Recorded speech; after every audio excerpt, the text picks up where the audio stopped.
Willkommen bei der Loop Session.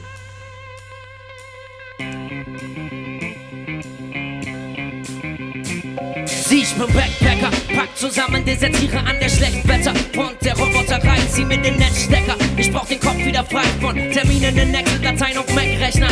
Escape statt Copy-Paste, Best-Case-Szenario, Instant Holidays. Das heißt Abflug, ASAP, Rückkunft, TBA. Glückwunsch zur Beförderung, tschüss und bis nächstes Mal. Ich befördere mich selbst, bring mich direkt von A wie Alltag nach B, wie bin mal weg. Wohin genau ist gar nicht wirklich wichtig. Jeder Platz da draußen vor der Tür ist richtig. Und jetzt oder nie ist die beste Reisezeit. Nur ein Handtuch und einen Hitchhiker's Guide durch die Galaxie. Ich bleibe der Einfachheit halber auf diesem Planeten. Aber wer weiß, wer weiß.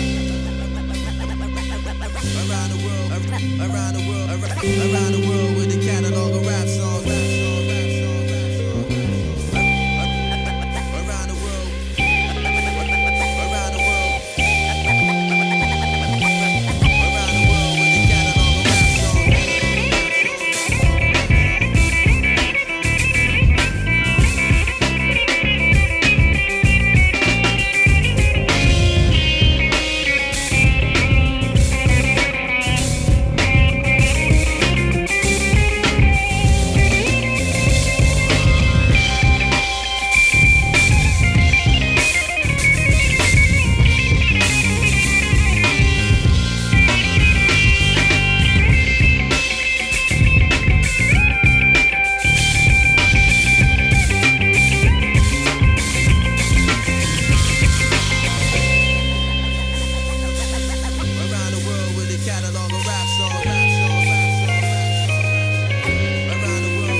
Ich mache das zur Chefsache, lösche ein paar Daten, formatiere meine Festplatte. Neu und universell, hier wird die Messlatte ein wenig nach unten verstellt. Ein Programm ohne Funktion geht in die Testphase. Für ein Apfel und ein Ei, ohne Apple und iPad. Weit weg, wirklich wireless.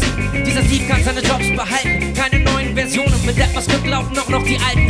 Nix planen, keine Textdoodles, mal wieder nach dem Weg fragen. Keine Maps googeln, kein gewünschter Gesprächspartner. Keine Netzsuche, echtes Vogelgezwitscher. Keine digitalen Backrufe, keine News, keine Beats, keine Pings, keine Beeps. Abwesenheitsnotiz, beste Grüße. Ich hab meinen Rucksack gepackt und komm erst zurück, wenn ich wieder höre, sehe.